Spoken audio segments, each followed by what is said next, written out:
দর্শক, Clemon beyond the গ্যালারিতে স্বাগত জানাচ্ছি রিয়াসাদ আজিম। আমরা কথা বলবো আজ আসলে মিশ্রভাবে। আমরা ঘরোয়া ক্রিকেট এবং বাংলাদেশের সামনের আন্তর্জাতিক ব্যস্ততা নিয়ে আলোচনা করবার চেষ্টা করব। বাংলাদেশ দলের ক্যাম্প শুরু হয়েছে আয়ারল্যান্ড সিরিজ সামনে, তবে সবকিছু মিলিয়ে আসলে এই মুহূর্তে জাতীয় দলের ক্যাম্পের মূল লক্ষ্যটাই হচ্ছে বিশ্বকাপের প্রস্তুতি গ্রহণ করা। এর বাইরে আজ কিন্তু খুব গুরুত্বপূর্ণ দিন ঘরোয়া ক্রিকেটে। ঢাকা প্রিমিয়ার লিগের শিরোপা নির্ধারিত হবে আজ। আবাহনী নাকি শেখ জামাল, কার ঘরে উঠবে শিরোপা, সেই উত্তর হয়তো আমরা এখন থেকে ৩-৪ ঘন্টার মধ্যে পেয়ে যাব। এক দলের ইনিংস অন্তত আমাদের এই আলোচনা চলাকালীন শেষ হয়ে যাবে। পুরো অবস্থাটা কি সেটা আমরা জানবার চেষ্টা করব। আমাদের সহকর্মীও রয়েছেন তাদের সাথে যুক্ত হয়ে। বঙ্গমাতা অনূর্ধ্ব 19 আন্তর্জাতিক গোল্ড কাপ চলছে। ফুটবল অনেক বড় পরিসরে আয়োজন হচ্ছে, অনেক কিছুতেই নতুনত্ব আছে। আমরা সেই বিষয় নিয়ে আলোচনা করবার চেষ্টা করব আজকের আলোচনায়। আমাদের সাথে রয়েছেন দুজন চেনা অতিথি। সঞ্জয় সাহা পিয়াল আমাদের সাথে রয়েছেন, ক্রীড়া সম্পাদক দৈনিক সমকাল, এবং আমাদের সাথে রয়েছেন নোমান মোহাম্মদ, সিনিয়র রিপোর্টার দৈনিক কালের কণ্ঠ। আপনাদের দুজনকে স্বাগত জানাচ্ছি। দর্শক, আপনারাও আমাদের এই আয়োজনে নিশ্চয়ই অংশগ্রহণ করবেন, সেজন্য আমাদের স্ক্রিনে দেখা নম্বরে ফোন করুন, আপনাদের মতামত জানান। শুরু করতে চাই নোমান ভাইকে দিয়ে। নোমান ভাই, প্রিমিয়ার লিগটা আসলে একটা সময় মনে হচ্ছিল সুপার লিগ শুরুর আগ মুহূর্তে যে আসলে রূপগঞ্জ হয়তো মানে শেষ রাউন্ড পর্যন্ত অপেক্ষা করতে হবে না, তার আগে হয়তো শিরোপা জিতে যাবে, কিংবা হচ্ছে আবাহনীর যে আসলে একটা লিগেসি তৈরি হয়েছে কম বেশি সেটা হয়তো ভাঙবে। কিন্তু সুপার লিগে এসে মোটামুটি আমরা সেই ছন্দটা দেখতে পাইনি। আবার আবাহনী হচ্ছে যেভাবে জেতা দরকার ছিল সেটা ধরে রাখতে পেরেছে। তো সবকিছু মিলিয়ে আসলে মানে কোন জায়গায় ছন্দ পতন হলো, এবং আজকের ম্যাচের প্রাসঙ্গিক যদি আমরা আলোচনায় যাই, সেক্ষেত্রে কিছুটা কি আবাহনী চ্যালেঞ্জের মুখে পড়তে যাচ্ছে কিনা? শেখ জামালের সাথে বিকেএসপিতে খেলা হচ্ছে, 300-র কাছাকাছি স্কোর অলরেডি হয়ে গেছে। এমনি সব মিলে হচ্ছে লিগটা খুব এক্সাইটিং হয়েছে। আপনি যদি একদম অন পেপার দেখেন যে লিগের শেষ রাউন্ডে টাইটেল ডিসাইড হচ্ছে আর কি, এটা কিন্তু খুব ভালো একটা দিক ক্রিকেটীয় পার্সপেক্টিভ থেকে। এবং আপনি যদি দেখেন প্রথম রাউন্ড শেষে হিসাব করলে এই অবস্থায় যাবে, যেটা রিয়াসাদ বলছিলেন যে শেষ রাউন্ড পর্যন্ত হয়তো অপেক্ষাই করতে হবে, এবং সেটা করতে হয়েছে। আবাহনী যে খেলাটা খেলেছে সুপার লিগে, এটা তাদের কাছ থেকে প্রত্যাশিত। রূপগঞ্জ যেটা খেলেছে সেটা খুবই অপ্রত্যাশিত।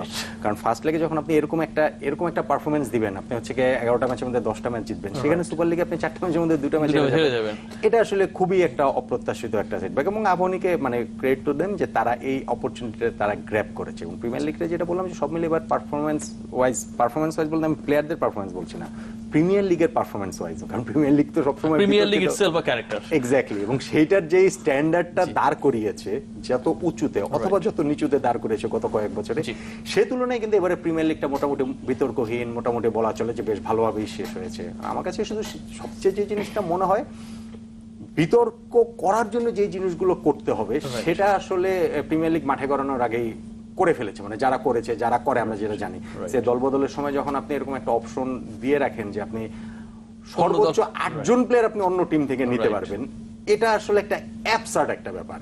এখন এই আলোচনাটা অপ্রাসঙ্গিক মনে হতে পারে, কারণ দলবদল কখন হয়েছে, লিগ এখন শেষ পর্যন্ত যেটাই হোক, আলটিমেটলি দলবদলের প্রভাবটা তো পুরো লিগে পড়ে, কারণ ওই ক্রিকেটাররাই কোন একটা পার্টিকুলার দলের হয়ে খেলে। আমি আপনাকে খুব ছোট্ট একটা উদাহরণ দিলে ব্যাপারটা বুঝতে পারবেন, সবার জন্য বুঝতে হয়তো সুবিধা হবে। এবারে ওয়ার্ল্ড কাপে বাংলাদেশে যে দল ঘোষিত হয়েছে 15 জনের, 15 জনের মধ্যে 4 জন হচ্ছে গিয়ে তারা প্রিমিয়ার লিগ খেলে নাই। রাইট।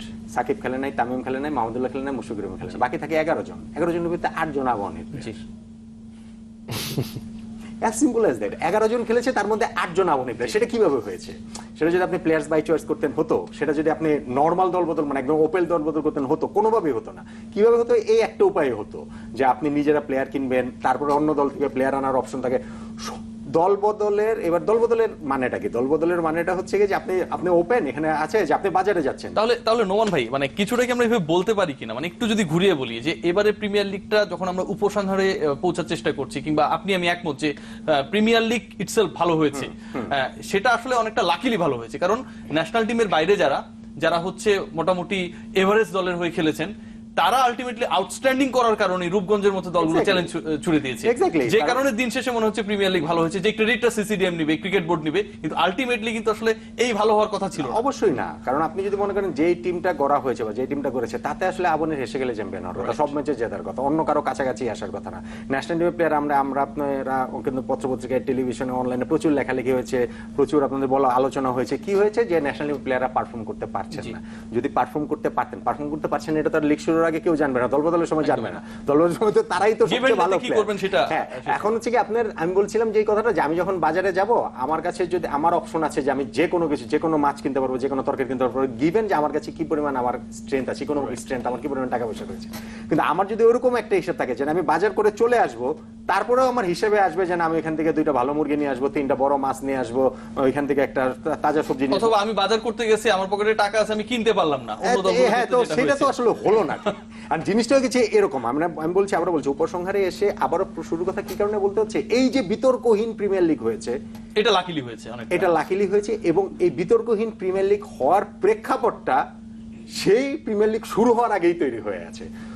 অ্যাপার্ট ফ্রম দ্যাট, এমনিতে মাঠের প্রিমিয়ার লিগ বা আপনি বললেন প্রিমিয়ার লিগের যেটা, সেই হিসেবে এবার প্রিমিয়ার লিগটা যথেষ্টই পরিচ্ছন্ন আছে। আম্পায়ারিং এর মানের কথা বলেন বা মানে ওই দিক থেকে, মানে অফ দ্য ফিল্ড যেসব অ্যাক্টিভিটিস নেই, ওইসব দিক থেকে আম্পায়ারিং এর একটা চিরাচরিত একটা অভিযোগ ছিল, যথেষ্ট আসলে ভালো আমরা কম হয়েছে। বেশি দেখেছি, নিজেরাও করেছি।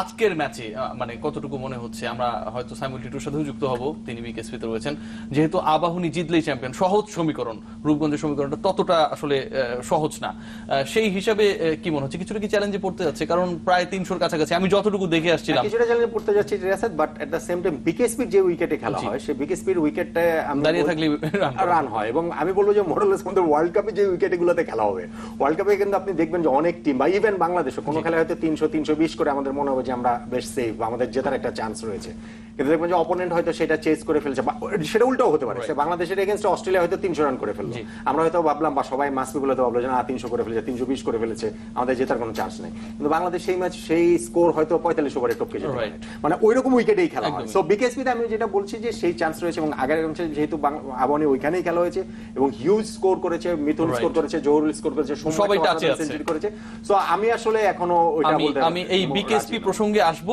বিকেএসপি হয়ে ঘুরে সামিউল টিটু রয়েছেন। সামিউল টিটু, বাইরের ওয়েদার অনেক সম্ভবত রুক্ষ, কিন্তু সামিউল টিটু বেশ ছায়ার মধ্যেই রয়েছেন। সামিউল টিটু, ম্যাচ কেমন দেখছেন? এবং আমরা যে আলোচনাটি একটু আগে করছিলাম যে আসলে আবাহনী কতটুকু চ্যালেঞ্জে পড়ার সম্ভাবনা রয়েছে, এই উইকেট আসলে রান হওয়াটা অস্বাভাবিক কোনো কিছুই না। আবাহনীর যে ডেপথ, নোমান মোহাম্মদ বলছিলেন যে খুব একটা ডিফিকাল্ট হওয়ার কথা না, যদিও শেষ পর্যন্ত শেখ জামাল স্কোর 300 ছাড়িয়ে যাওয়ার একটা সম্ভাবনা দেখা দিয়েছে। আপনার কি মনে হয়? হ্যাঁ, বড় একটা রানের ইঙ্গিত আসলে ছিল এবং সেটি হয়েছে, এবং বিকেএসপির এই উইকেটে কিন্তু বেশ বড় সংগ্রহ হয়, আমরা দেখেছি অতীতেও সেটা, এবং এই মাঠে আবাহনী 370-এর ওপরে রানও করেছিল। আজকে শুরুতে বিপদে পড়া শেখ জামাল 85 রানে মাত্র 85 রানে 5টা উইকেট হারিয়েছিল, রাকিন, ইমতিয়াজ হোসেন তান্না, এবং পরবর্তীতে আমরা দেখেছি নাসির হোসেন, অধিনায়ক নুরুল হাসান সোহান সবাই যখন ফিরে গিয়েছিলেন 85 রান তখন দলের স্কোর বোর্ডে। সেখান থেকে দলটা যে ঘুরে দাঁড়ালো, তার পেছনের কারিগর একজন, সেটা হচ্ছে তানভীর হায়দার, তিনি কিন্তু দারুণ একটা সেঞ্চুরি করেছেন এবং শেখ জামালকে লড়াই রেখেছেন। তাদের আসলে চ্যাম্পিয়নশিপ কিংবা রানার্স আপ রেস কোনোটাতেই কিন্তু তারা নেই, কিন্তু তারপরও শেষ ম্যাচে এসে আবাহনীকে একটা ভালো চ্যালেঞ্জ কিন্তু তারা এই মুহূর্তে দিয়েছে, এবং একেবারে সহজ না, যতই রান করা সহজ হোক এই উইকেটে, তারপরও ফাইনাল ম্যাচ এবং শেষ ম্যাচ, ফাইনাল ইনফ্যাক্ট বলাটা ঠিক হবে না, শেষ ম্যাচে যেহেতু শিরোপার জন্য তারা নেমেছে, সুতরাং সেই চাপটা মাথায় রেখে খেলা, এবং একটা বড় রানের চাপটা যদি মাথায় থাকে সেক্ষেত্রে শুরুতে উইকেট হারিয়ে গেলে অনেক বিপদের আভাস থাকতেও পারে। সেই জায়গা থেকে আমার মনে হয় যে রানটা স্কোরবোর্ডে এই শেষ ম্যাচের বিচারে একটু তুলনামূলক বেশি হয়েছে। তারপরও আবাহনীর ব্যাটিং লাইন আপ কিন্তু লম্বা, আপনি জানেন যে 8 পর্যন্ত ব্যাটিং লাইন আপ আছে, যদি মেহেদী হাসান মিরাজ, মোসাদ্দেক কিংবা মাশরাফিকেও বলা হয় সেখানে এসে, এবং সবচেয়ে স্ট্রংগেস্ট টিম ন্যাশনাল টিমের প্লেয়ারদের বিচারেও। সুতরাং আবাহনীর জন্য যদি রানটাকে আপনি বলেন তাহলে এমন কঠিন হওয়ার কথা না, যদি ফাইনাল ম্যাচের চাপটুকুকে আমরা এক পাশে সরিয়ে রাখি। আজকে মাশরাফি 4টা উইকেট পেয়েছেন, যেটা হচ্ছে আসার কথা যে তিনি হয়তোবা পূর্ণ দমে বা পূর্ণ রিদমে বল করতে পারেনি, কিন্তু তারপরও 4টা উইকেট পেয়েছেন, একটু খরুচে হয়েছেন। সাইফুদ্দিনের ক্ষেত্রেও একই কথা প্রযোজ্য, এবং মেহেদী হাসান মিরাজ এবং মোসাদ্দেক সৈকত, সৌম্য সরকার, তারা কিন্তু কিছুটা হলেও ইকোনমিক্যাল ছিলেন বাইরে বাকি বোলারদের ক্ষেত্রে যদি বলতে হয়। তবে অন্য ম্যাচটার দিকে যেহেতু চোখ, সেখানে লেজেন্ডস অফ রূপগঞ্জ খেলছে প্রাইম ব্যাংকের বিপক্ষে, এবং সেখানে কিন্তু লেজেন্ডস অফ রূপগঞ্জের নাইম শেখের সেঞ্চুরিতে বড় একটা সংগ্রহ পেয়ে গেছে তারা। সুতরাং যদি লেজেন্ডস অফ রূপগঞ্জ সেই মাঠে জিতে যায় মিরপুরে, এবং এখানে যদি আবাহনী হেরে যায়, সুতরাং শিরোপা কিন্তু চলে যাবে প্রথমবারের মতো লেজেন্ডস অফ রূপগঞ্জের ঘরে। সুতরাং আবাহনীও কিন্তু সতর্ক থাকবে, অনেকটা পিছিয়ে থেকে এই পর্যন্ত লেজেন্ডস অফ রূপগঞ্জকে ছুঁয়ে ফেলেছে, রান রেটে তাদেরকে ছাড়িয়েও গেছে। এখন যদি শেষ ম্যাচে এসে সেটা হাতছাড়া করতে হয় আবাহনীর জন্য, সেটা নিশ্চয়ই যন্ত্রণাদায়ক হবে, এবং স্বাভাবিকভাবেই তাদের যে স্টাডেড টিম তারা, সেই দিকটা থেকে চিন্তা করলে রিয়াসাদ একটু মনে হবে যে আবাহনী আজকের ম্যাচটা কোনোভাবে হাতছাড়া করতে চাইবে না। অসংখ্য ধন্যবাদ সামিউল টিটু। আবাহনী যে আসলে আজকের ম্যাচ শুধু না, শিরোপা হাতছাড়া করতে চায় না, সেই বিষয়টির আভাস হয়তো আমরা দলবদল যে বিষয়গুলো নিয়ে আলোচনা করছিলাম সেখানেই মোটামুটি নিহিত ছিল। সন্দেশ পিয়াল বিকেএসপি হয়ে বিকেএসপিতে ফেরার প্রতিশ্রুতি দিয়ে বিরতি মানে লাইভে গিয়েছিলাম। আমার প্রশ্নটা হচ্ছে যে যেই দল হচ্ছে আপনার টেবিল টপার 4 পয়েন্টের ব্যবধানে সুপার লিগ শুরুর আগে, সেই দলের অধিকাংশ ম্যাচই হচ্ছে মিরপুরের বাইরে খেলানো হলো। সেই দলের দাবিও ছিল যে হচ্ছে যেন স্পোর্টিং উইকেটে খেলা হয়, অন্তত আবাহনীর সাথে যে বিগ ব্যাটেল ছিল সেটাও রাখা হয়নি। তো এই জিনিসগুলো আসলে কতটুকু মনে হয় যে মানে খুব খালি চোখে ধরা পড়ে না, কতটুকু এই প্রিমিয়ার লিগকে আসলে প্রশ্নবিদ্ধ করে? আসলে নোমান ভাই কথা দিয়ে আমরা একটু শুরু করি। নোমান ভাই যেটা বললে একটু ইঙ্গিত দিল আর কি দল বদলের, ওখানেই আসলে বোঝা যায়। তারপরে আমি যদি একটু অন্যভাবে দেই, নোমান ভাই তো বললো যে একটা দলে 8টা ন্যাশনাল টিমের প্লেয়ার থাকলে পরে আর বাকি টিমগুলা কি করে। তার মনে হয় যে নোমান ভাই এবার একটু হয়েছে যে যারা নাকি ন্যাশনাল টিমের বাইরে, অনেক সময় আমরা দেখি যে তারা খেলার সুযোগ পায় না, তার ব্যাটিং পজিশনে সে নামতে পারে না ন্যাশনাল টিমের তারকাদের কারণে কিংবা কারণে। এবার কিন্তু আমরা যদি খেয়াল করি অন্যান্য দলের যারা ভালো করছে তারা কিন্তু মানে খেলার সুযোগটা পেয়ে প্রত্যেকটা ম্যাচ খেলার সুযোগ পেয়েছে। আমরা একটা উদাহরণ দিতে পারি, নাইম শেখ, মোহাম্মদ নাইম যে ওপেনারটা পরবর্তী ম্যাচে সেঞ্চুরি করে, এই ওপেনারটা কিন্তু মানে আপনি সুযোগ পেয়ে এখনো মানে ক্যারি থ্রু দ্য ইনিংস করেছে। আমি লাস্ট দেখেছিলাম তার বিকেএসপিতে। মানে নতুন এবং পুরানো বেশ কয়েকজনের সুযোগও হয়েছে অন্যান্য ক্লাবে খেলার কারণে। আর যেটা বললেন এই সুযোগ দেওয়ার সদিচ্ছাই কি আসলে দলবদল? না, এটা সদিচ্ছা বলবো না, আমি সদিচ্ছা বলবো, আমি যেটা বললাম এটা আমরা একটু অন্যভাবে যদি দেখি যে তাদের জন্য একটু সুযোগ হয়েছে, হয়তো ক্লাবের কোনো লাভ না, বাট কিছু ইন্ডিভিজুয়াল প্লেয়ার বের হয়ে আসছে, তাদের খেলার সুযোগ হয়েছে। আমি মানে বলতে চাচ্ছি যে একটু অন্য পিঠে যদি আমরা ভাবি। আর যেটা বললেন যে বিকেএসপি তে খেলা আর কি, এবং খেলাই কেন, আপনি জানেন লাস্ট খেলাটা আমি বিকেএসপি তে ছিলাম, আপনিও ছিলেন আমার সঙ্গে, কোচের সঙ্গে কথা হচ্ছিল, আমাদের স্টিভ রোডস বলছিল যে বিকেএসপি তো অনেক, আমি বলছিলাম যে বিকেএসপি কেমন লাগলো তোমার কাছে, হ্যাঁ খুব সুন্দর, কত অবকাঠামো, কত সুন্দর গ্রিন, কিন্তু তোমাদের উইকেটটা তো যদি আরেকটু গ্রাস থাকতো, গ্রিন থাকতো আরো ভালো হতো। মানে বিকেএসপির উইকেট, এবং আমাদের নান্নু ভাই অনেক সময় বলে যে বিকেএসপির উইকেটে 300 সেঞ্চুরি করা, সৌম্য সরকারের সেঞ্চুরি নিয়ে তিনি বলেছেন যে এখানে রান করা সহজ, এই জন্য বিকেএসপি তে যাওয়ার একটা, আর বিকেএসপি তে আপনি জানেন যে একটু ঢাকার থেকে দূরে, দর্শক থাকে না, চাপ কম থাকে, মিডিয়া কম থাকে, একটু ফ্রিলি জেতার জন্য আসলে একটা আদর্শ পরিবেশ, বেশ ভালোই বলা যায় যদি আপনি খুব ভাবে জিততে চান। আর এর বেশি কিছু বলাটা মনে আমাদের হবে না, ইঙ্গিত আসলে কি না সেটা না, জিনিসটা হচ্ছে কি যে আমাদের প্রিমিয়ার লিগে এই জিনিসটা আমরা ইঙ্গিতে কোন পর্যন্ত থাকতাম যখন এই কাজগুলো ইঙ্গিতে করা হতো। আমরা গত 3 বছর 4 বছর 5 বছরে যেই সিনারিওগুলো দেখেছি, কোনো কাজ ইঙ্গিতে করা হয় না। আপনি আমাকে দেখান পৃথিবীর কোনো একটা লিগের কোনো একটা খেলার, ফুটবল না মানে ক্রিকেট না, ফুটবল না, বাস্কেটবল, যে কোনো খেলার যে কোনো লিগের আপনি আমাকে দেখাবেন যেখানে দলবদল শেষ হওয়ার পরে 8 জন প্লেয়ার অপোনেন্ট টিম থেকে নেওয়া যাবে। এটা আমাকে একটা দেখায় দেন, একটা উদাহরণ যদি আপনাকে দেখাতে পারেন। এবং এই বুদ্ধি যার মাথা থেকে বেরিয়েছে, কারো না কারো মাথা থেকে তো বেরিয়েছে, আমাদের ক্ষেত্রে হয়েছে একটা উদাহরণ। হ্যাঁ, সেটাই আমি বলছি যে আমাদের এটা ছাড়া, সো এটা তো কারো না কারো মাথা থেকে বেরিয়েছে।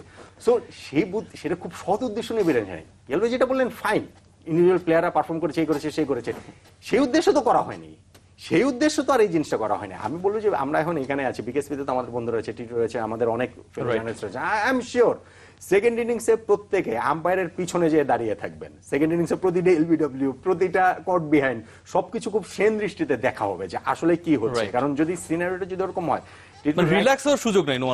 টিটু রাইটলি পয়েন্ট আউট যে আপনি যতই বলেন বিকেএসপি মানে সহজ উইকেট এই ইত্যাদি ফিত্যাদি, যখন আপনার টাইটেল ডিসাইডেড ম্যাচ, যখন আপনার 300+ চেস করতে হবে, তখন কিন্তু যখন ন্যাশনাল টিমে এতগুলো প্লেয়ার আপনার, তখন কিন্তু ব্যাপারটা সহজ নয়, কারোর জন্যই সহজ নয়, আম্পায়ারের জন্য সহজ নয়। জি, সো আম্পায়ারদেরও কিন্তু এই জিনিসটা মাথায় রাখতে হবে। আমরা দেখেছি সেকেন্ড ডিভিশনে কি হয়, থার্ড ডিভিশনে কি হয়, সো সবকিছু মিলে যে প্রত্যেকের জন্যই এই উদ্দেশ্যগুলো যদি ভালো হতো, প্রত্যেকে যদি ইকুয়াল সুযোগ পেত, তারপরে যে হলো মাঠের খেলাতে যে জিনিসটা হবে সেই জিনিসটা হচ্ছে, অসুবিধা তো কিছু নেই। আপনি এখন চ্যাম্পিয়ন্স লিগে দেখেন, চ্যাম্পিয়ন্স লিগে আয়াক্স আছে, আয়াক্সের মতো একটা টিম, তারা হচ্ছে রিয়াল মাদ্রিদ আউট করে দিয়েছে, তারা ইউভেন্টাসকে আউট করে দিয়েছে, এটা তো একটা আনবিলিভেবল ঘটনা। তারা ইকুয়াল চান্স পায় না, দলবদলের মার্কেটে কিন্তু তারা সমান টাকা খরচ করতে পারে না, কিন্তু তারা শুধু তাদের এন্থু দিয়ে, তাদের খেলা দিয়ে, তাদের মানে ফুটবল ফিলোসফি দিয়ে তারা এই জায়গাটা পর্যন্ত এসেছে। কিন্তু তারা কি এই জায়গাটা ধরে রাখতে পারবে? নেক্সট সিজনে তাদের দলটা, আয়াক্স দলটা তো ভেঙে যাবে, ডেফিনেটলি ভেঙে যাবে। কিন্তু ইন্টারেস্টিং পার্ট হচ্ছে যে ধরেন আয়াক্সের ক্ষেত্রে দল ভাঙুক আর যাই ঘটুক না কেন, philosophy তাদের change হবে না। আয়াক্স কিন্তু আয়াক্সের ফিলোসফি চেঞ্জ Philosophy তো change কেউ হবে না। দাবি রাখবে না। এক্স্যাক্টলি, আমি সেটাই বলছি যে জিনিসটা হচ্ছে যে আপনি যদি আপনার উদ্দেশ্যটা কি সেটা হচ্ছে গিয়ে গুরুত্বপূর্ণ। আপনি কত ভালো তো সবাই করতে চায়, আপনি যদি আজকে যাদেরকে নামে দেন, আমাদের তিনজন আমাদের সাংবাদিকরা মিলে আজকে একটা দল খেলালো, আমাদের প্রিমিয়ার লিগে আমাদের অনুমতি দিল, আমরা তো চ্যাম্পিয়ন হতে চাই, তা আমাদের কি সেই ইকুয়াল সুযোগটা দেয়া হচ্ছে কি অন্য টিমের মতো? আমরা বলি যে বটে যে ন্যাশনাল টিমে যারা রয়েছে তারা অন্যদের চেয়ে আমাদের প্লেয়ারদের চেয়ে ভালো খেলে, কেন ভালো খেলে? ন্যাশনাল টিমের প্লেয়ার যেই সুযোগ সুবিধা পায়, তাদের সাথে 10 জন বিদেশি কোচিং স্টাফ থাকে, তারা সবসময় ইনডোরে প্র্যাকটিস করতে পারেন, তাদের জন্য মিরপুর একাডেমি খোলা আছে। অন্য প্লেয়াররা তো সেটা পান না, তাদের অনেক স্ট্রাগল করে সেই জায়গায় গিয়ে সেটা পেতে হয়। কিন্তু যখন আপনি ঘরোয়া লিগ করছেন, ঘরোয়া একটা টুর্নামেন্ট করছেন, তখন তো এগুলো এইসব এক্সকিউজ গ্রহণযোগ্য না, তখন আপনার প্রত্যেকটা টিমের সমান গ্রহণ বাস্তবতা হচ্ছে যে ঢাকা লিগের সাথে আমরা যে উদাহরণ করি চ্যাম্পিয়ন্স লিগ, এটা হয় না। চ্যাম্পিয়ন্স লিগ আমি আরেকটা জিনিস বলি, যেটা হয়েছে যে আপনার আমরা আগে কি দেখতাম, আবাহনী কিংবা মোহামেডান এই দুটা বড় প্রতিদ্বন্দ্বী এবং টেবিল ওয়ার্কেও এরা একে অন্যের প্রোটেস্ট করতো, করতো, কিন্তু আমরা যদি খেয়াল করি গত কয়েক বছর মোহামেডানের কোনো ভয়েস নেই, আবাহনী ছাড়া ওই তৃষ্ণাটা আসলে অন্য কারণ। হ্যাঁ, ওই মানে প্রতিদ্বন্দ্বিতা নেই, ভয়েস নেই, আপনি এটা থাকতে হবে।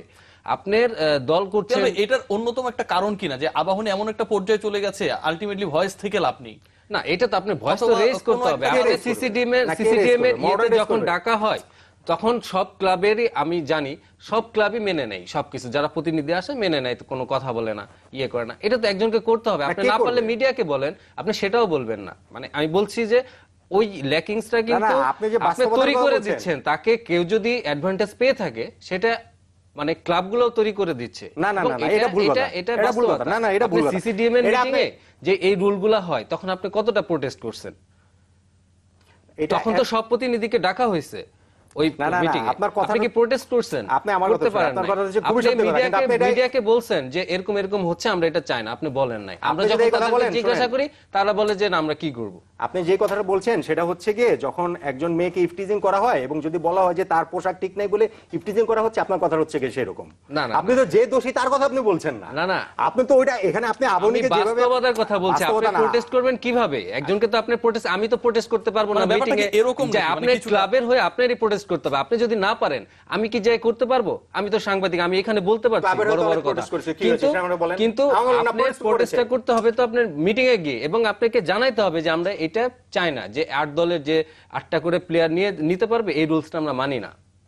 এটা তো আপনার বলতে হবে না। এটা কি অনেকটা এরকম হয় কিনা, মানে আমার মানে ক্লাব কর্মকর্তা হিসেবে হয়তো সেই জায়গায় বসে আমি বলতে পারবো না, মানে এরকম কিছুটা হয় কিনা সঞ্জয় সাহেব পিয়াল, যে একটা পর্যায়ে কোনো একটা পার্টিকুলার ক্লাব, ক্রিকেট বোর্ডে বলেন, সিসিডিএম এ বলেন, ঘরোয়া ক্রিকেটে বলেন, তাদের কর্মকর্তা শক্তি, অর্থ সবকিছু দিয়ে এমন একটা পর্যায়ে চলে গেছে যে বাকিদের আসলে ওই প্রোটেস্ট করার মানে জন্য অপেক্ষা থাকে না কোনো সিদ্ধান্ত মেকিং। না, আপনার হয়তো নক নাই, কিন্তু আপনার আওয়াজ দেওয়ার ভয়েসটা আছে। আপনার হয়তো আচর কাটতে পারলেন, আপনি তো ভয়েসটা দিবেন। আপনি মিডিয়াকে, আপনি মিডিয়া তো, আমরা তো মিডিয়া, অনেক মিডিয়ায় থাকে আমরা যে কোথায় বিতর্ক হলো, কোথায় হতে যাচ্ছে, এই গন্ধশোকে আমরা নিউজ করি।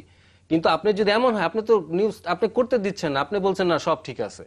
আমরা যখন জানতে চাই যে এরকম আপনাদের এরকম হয়েছিল যে রূপগঞ্জের ক্ষেত্রে একবার হয়েছিল যে কোন একজন বছর দুয়েক আগে, আমি বলি শুনেন, বছর দুয়েক আগে এই বিকেএসপির মাঠেই তো আমি সেটাই বলতেছিলাম, হয়েছে না, তামিম ইকবালের সাথে গঞ্জাম হতে হয়েছে না। আম্পায়াররা পৃথিবীর হিস্ট্রিতে ফর দা ফার্স্ট টাইম আম্পায়াররা তারা খেলা চালাতে অপারগতা প্রকাশ করে বের হয়ে গেছেন। কি হয়েছে আমাকে বলেন, পরিষ্কার করেছে কি হয়েছে? তারও 3-4 বছর আগে হচ্ছে গিয়ে সেই নিয়ে ওই মোহাম্মদ ইউসুফের আশা নিয়ে ঝামেলা হয়েছে না? কি হয়েছে আমাকে বলেন? যখন আপনার একটা দেশে জানতে পারছেন এটা হচ্ছে, তো কি তাতে লাভ হয়নি তো? না না, আপনি জানতে পারছেন এবং আপনি বুঝতে পারছেন যে এখানে একটা গন্ডগোল হচ্ছে, কিন্তু এটা আপনি জানতে পারছেন, আলোচনা করছি। হ্যাঁ, আমি তো সেটাই বলছি। তো এইবার যেটা হলো, এবার যে 8 জন প্লেয়ারকে নেওয়ার নিয়মটা হলো, আপনি কয়টা ক্লাব প্রোটেস্ট করছে? এবং রিয়াসের যে কথাটা বলেছে সেটা হচ্ছে যে যখন তারা জানতে পারবেন না, যখন ক্রিকেট বোর্ডের প্রভাবশালী সদস্য, আমাদের প্রথম আলোতে নিউজ করেছে, আমাদের তারেক মাহমুদ, আমাদের সিনিয়র ভাই মনি ভাই নিউজ করেছে, সেটা তো নিউজ করেছে যে প্রথম বিভাগ দ্বিতীয় বিভাগ লিগে যে আম্পায়ারিং যে নিউজ করেছে, সেখানে তো তার কোর্ট রয়েছে যে 70-75টা ক্লাবের মধ্যে হচ্ছে কি 60টার মতো ক্লাব হচ্ছে কি আমাদের ছায়াতলে রয়েছে। কে প্রোটেস্ট করবে তাহলে? আমাকে এটা বলেন, কেন প্রোটেস্ট করবে? ক্লাবদেরই করতে হবে। আমি একটা প্রশ্ন রেখে বিরতিতে যাই, সেটা হচ্ছে যে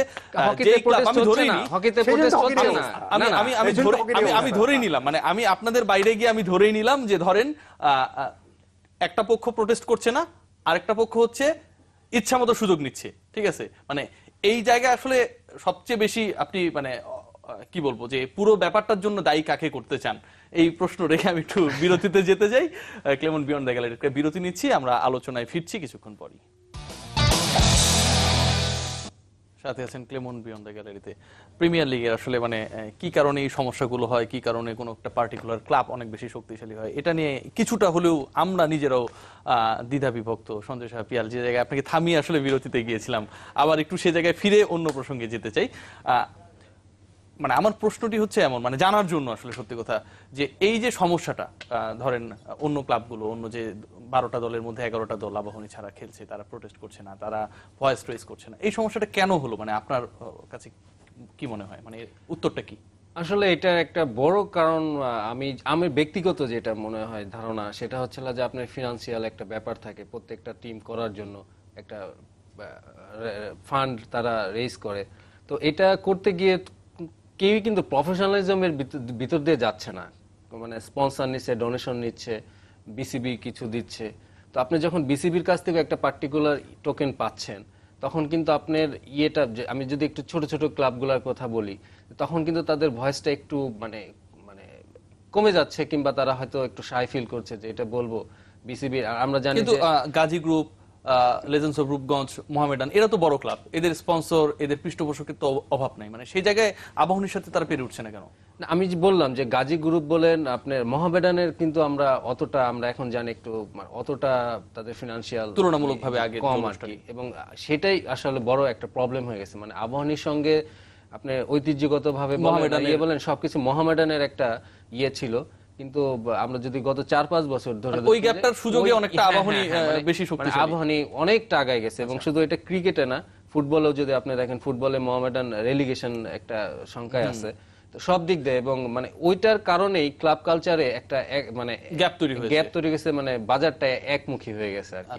এটা আমার ব্যক্তিগত ধারণা। নোমান মোহাম্মদ, একটা হচ্ছে কি যে একটা ক্লাব তারা হচ্ছে, আপনি কতটুকু আসলে একমত যে কিছুটা হচ্ছে অন্য ক্লাবগুলো দুর্বল হয়ে যাওয়ার কারণে আরেকজনের শক্তি বৃদ্ধি পেয়েছে? এবং জিনিসটা হচ্ছে কি যে আপনি বলেন যে এই মুহূর্তে আজকে যদি আবাহনী লিগ চ্যাম্পিয়ন হয়, তাহলে কি হবে? আবাহনী ক্লাবে আজকে থেকে 5 বছর, 10 বছর, 20 বছর আগে যে জিনিসটা হতো, মিষ্টি খাওয়া খাই, রং ছিটাছিটি ইত্যাদি ফিটাদি, এগুলো কিছু হবে পুরো দেশে? সেই রোমাঞ্চটা তাদের নিজেদের মধ্যেই নেই। না, আমি বলছি যে হবে, কোথাও হবে না, কোথাও হবে না। মোহামেডান হলে হবে, রূপগঞ্জ হলে হবে, কেউ হলে কিন্তু হবে না, সেটা শুধু তাদের ক্লাবের। তাহলে আবাহনীর এটা কেন? আবাহনীর জন্য এটা হচ্ছে কি প্রেস্টিজ ইস্যু, যে আবাহনী আমরা সবচেয়ে শক্তিশালী দল, ক্লাব মানে বোর্ডে আমাদের সবচেয়ে বেশি প্রতিনিধিত্ব, এবং আমরা জানি বাংলাদেশ ক্রিকেটের হর্তাকর্তা নিয়ন্তা কারা, তারা তাদের হচ্ছে ক্ষমতাপুষ্ট মানে ক্লাব হচ্ছে কি আবাহনী। সো আমাদের জন্য এটা হচ্ছে কি প্রেস্টিজ ইস্যু। অন্য ক্লাবগুলো তো সেই প্রেস্টিজই নেই, ম্যাক্সিমাম ক্লাবে। রাইট। আমি যদি যেটা বলছেন মোহামেডান তো সেই প্রেস্টিজ নেই। মোহামেডান আবাহনীর পকেটে ঢুকে বসে আছে আজকে থেকে বহু বছর ধরে। মোহামেডান আজকে হচ্ছে কি ফুটবলের রেলিগেশন ব্যাটেল করছে, ক্রিকেটও হচ্ছে কি সেই দিন থেকে যখন মোহামেডান আজকে ফুটবলে ম্যাচ ড্র করলে নাকি মানে তারা কি উল্লাস করে। সুপার লিগে যাওয়ার সুপার লিগে লাস্ট 5-6টা ম্যাচ হেরেছে, এবং লাস্ট ম্যাচের লাস্ট ওভারে জেতার পরে তাদের উল্লাস যে সুপার লিগে আমরা জিতেছি, চ্যাম্পিয়ন হয়ে গেছে। এটা হচ্ছে কি আমার কাছে যে আজকে থেকে আরো 5-7 বছর আগে ওয়েঙ্গারের শেষ সময়ের দিকে আর্সেনাল হচ্ছে কি টপ 4 এ কোয়ালিফাই করতে পারলেই তারা স্টেডিয়াম আমাকে ল্যাপ অফ অনার দিত যে আমরা টপ 4 করছি, ওয়ারেজ তারও 10 বছর আগে ওই ক্লাবটা হচ্ছে কি চ্যাম্পিয়নশিপ ফাইট করত। সো মোহামেডানের এখন হয়েছে সেই অবস্থা। এবং যে দুই একটা ক্লাব যারা হয়তো ক্রিকেট বোর্ডের সাথে একমত না বা ক্রিকেট বোর্ডের মতাদর্শের সাথে মিলে না, আমি তাদের ভালো বলছি না, আমি তাদের সাফাই গাইছি না। আমার পয়েন্টটা মানে ক্লিয়ার এন্ড সিম্পল, সেটা হচ্ছে কি যখন আপনি লিগ করছেন, এটা আপনি আবাহনীর জন্য করছেন, আপনি ক্রিকেট বোর্ড করছেন, এটা সিসিটিএম করছেন, ক্রিকেটের একটা শাখা করছেন, আপনাকে 12টা টিমকে ইকুয়াল চান্স দিতে হবে, এটা হচ্ছে কি বেসিক কথা। এবং ইকুয়াল চান্স, আপনি ইকুয়াল চান্স দেন। আপনি দল মনে করেন যে ক্রিকেট বোর্ড প্রেসিডেন্ট তো নিজে বলেছেন যে প্লেয়ার্স বাই চয়েস 1 বছর হবে, আর হবে না। সেই প্লেয়ার্স বাই চয়েস তো প্রতি বছর আমরা নানা রকম ফরম্যাটে দিচ্ছি। আপনার আজকে আবাহনীর এত ক্ষমতা রয়েছে, আপনি দলবদল ওপেন করে দেন। মনে করেন স্পন্সর তো সবচেয়ে বেশি অ্যাট্রাক্ট আবাহনী করতে পারবে, আমি কিনবো, রাইট? আবাহনী তো সবচেয়ে বেশি অ্যাট্রাক্ট করতে পারবে। অন্য ক্লাবের তো স্পন্সর নাই, অন্য ক্লাবের ক্ষমতা নাই, কিচ্ছু নাই। আবাহনী তো আজকে 11 জন ন্যাশনাল টিমের 11 জন প্লেয়ারের মধ্যে 8 জন নিয়েছে, 11 জন মধ্যে 11 জন নিবে, 15 জনের মধ্যে 15 জন নিবে। এসি মিলানে যখন ফন বাস্তেন খেলে তখন তারা পাপাকে কিনে এনেছে, বাবাকে কিনে এনে সাইড বেঞ্চে বসিয়ে রেখেছে, ব্যালন ডিওর জয়ী প্লেয়ার সাইড বেঞ্চে বসে আছে, করুক। কিন্তু তখন আমরা বলতে পারবো প্রত্যেকটা টিমের ইকুয়াল সুযোগ রয়েছে। আবাহনী বলতে পারবে যে আমি স্পন্সর রয়েছে, আমার আরেকজন কিনতে পারেনি, এটা তার ব্যর্থতা। আমি বলছি যে আপনি সবাইকে আপনার ইকুয়াল সুযোগ দিতে হবে। সেই ইকুয়াল সুযোগটা যে না দেওয়াতেই হচ্ছে কি আমার যত সবাইকে ইকুয়াল সুযোগ একদিক থেকে দেয়া হচ্ছে না, আরেক দিক থেকে আপনি যদি দেখেন আরেকটু বিগার আসপেক্টে, মানে প্রিমিয়ার লিগ খেলছে, ধরেন আমরা আবাহনী মোহামেডানকে চ্যাম্পিয়ন হলো, আম্পায়ার পক্ষপাত দুষ্ট হলো কিনা সেই আলোচনার বাইরে গিয়েও যদি আমরা ভাবি, আমাদের আলোচনা শুরুর দিকে ছিল যে ন্যাশনাল টিমে ক্রিকেটারদের আলটিমেটলি পারফরমেন্সটা কি, সেই জায়গাটাই কি মনে হয় নাকি যে এটা একটা বড় প্রভাব ফেলছে? কারণ আপনি যখন আপনার পছন্দসই উইকেটে খেলছেন, সেখানে রান করছেন, আপনি যখন আপনার পছন্দসই উইকেটে খেলছেন, সেখানে আপনার স্পিনাররা পেসাররা উইকেট পাচ্ছে, এটা তো আলটিমেটলি আপনার পুরো দলের, পুরো ন্যাশনাল টিমকে হ্যাম্পার করে। এটা জিনিসটা হয়ে গেছে অনেকটা যে বাইরের টিম যখন বাংলাদেশে খেলতে আসে বা বাংলাদেশ যখন বাইরে খেলতে আসে, তখন হোম অ্যাডভান্টেজ বলে একটা কথা আছে না। আজকে ইংল্যান্ড যখন বাংলাদেশে খেলতে আসে, আমরা তো উইকেট বানাই 3 দিনের উইকেট, আবার ইন্ডিয়া আসলে তো ওরকম উইকেট বানাবো না। এখন আবাহনী হয়ে গেছে হোম অ্যাডভান্টেজ, তারা লিগের সব ম্যাচে তারা তাদের মতো করবে, লাস্ট মিনিটে which is not fair, আমরা লাস্ট মিনিটে আছি বঙ্গমাতা গোল্ড কাপ, একটু ফুটবলে টাচ করতেই চাই আসলে, খুব বড় আয়োজন হচ্ছে, চেষ্টা সুন্দর করছে খেলেছে আমাদের মেয়েরা। গতকাল দেখলাম আমরা, এবং আমার যেটা ভালো লাগছে যে মানে এই প্রথম বাংলাদেশে মানে আমাদের একটা ইন্টারন্যাশনাল মেয়েদের টুর্নামেন্ট হচ্ছে এবং দর্শক এসেছে, এবং ধারাভাষ্য থেকে শুরু করে ধারাভাষ্য এবং কোয়ালিটিটাও খুব ভালো ছিল, এই প্রোডাকশন কোয়ালিটিটা সব মিলিয়ে দেখতেও খুব সুন্দর লাগছে। দর্শক আসছে মাঠে এবং আমাদের মেয়েরা যেহেতু ভালো খেলছে এবং ওদেরকে একটা কৃতিত্ব দিতে হয়। শুধু একটা জায়গায় আমি একটু কথা বলবো, সেটা হলো যে আমরা যেটা খেয়াল করছি গত 4-5 বছর ধরে, যে এই কিছু মেয়েদেরই আন্ডার 16, 17, 19 এদের দিয়ে আবার ঘোরায় ফেলায় খেলানো হচ্ছে এবং এটা দিয়ে জাতীয় দল বানানো হয়েছে। আমার মনে হয় একটু মানে আমরা বঙ্গমাতা যে স্কুল টুর্নামেন্ট হয় সেখানে আরেকটু নজর দিয়ে আরো কিছু পিক আপ করা। না, অবশ্যই সবকিছুর মূল জিনিস হচ্ছে গিয়ে খেলা, ফুটবল। এবং মেয়েরা যে ফুটবল খেলে, এরকম ফুটবল বাংলাদেশে এখন কোনো ন্যাশনাল টিমও খেলে না, বাংলাদেশে কোনো ক্লাব দল খেলে না। এত বিউটিফুল ফুটবল খেলে, সেটা হচ্ছে গিয়ে যে আরো কিশোরীরা আরো সুন্দর ফুটবল খেলে। এবং ফুটবল খেলার যে সৌন্দর্যটা রয়েছে, এটা দর্শকরা অ্যাট্রাক্ট করবেই। এবং আমি বলি যে এই মেয়েগুলো, প্রতিটা মেয়ে, আপনি প্রত্যেকটা মেয়ের ইন্ডিভিজুয়াল গল্প শুনবেন। এই মেয়েগুলো আমরা তো জানি, আমরা তো এই বাংলাদেশি বড় হচ্ছি, মানুষ হচ্ছে, জন্মগ্রহণ সব তো আমাদের এখানেই। এই মেয়েগুলোর বের হয়ে আসতে যে কত রকম কত স্ট্রাগলের ভেতর দিয়ে তাদের এই জায়গাতে এসে, তো আসলে স্যালুট টু দেম। তারা আসলে যে জিনিসটা করেছে, তাদের এটা অবিশ্বাস্য একটা কাজ করেছে। এবং আমাদের বাকি সবার উচিত, দর্শক থেকে শুরু করে মিডিয়া থেকে শুরু করে স্পন্সর থেকে শুরু করে তাদেরকে সাপোর্টটা দেয়া। একদমই সেই সাপোর্ট আমাদের থাকবে এবং একই সাথে সমালোচনা থাকবে, যে সব বিষয় বিতর্ক ছড়াবে সেগুলো নিয়ে, যেমনটি আজকে আমরা করলাম। সবাই ভালো থাকবেন, পরের আয়োজন দেখার আমন্ত্রণ জানিয়ে শেষ করছি।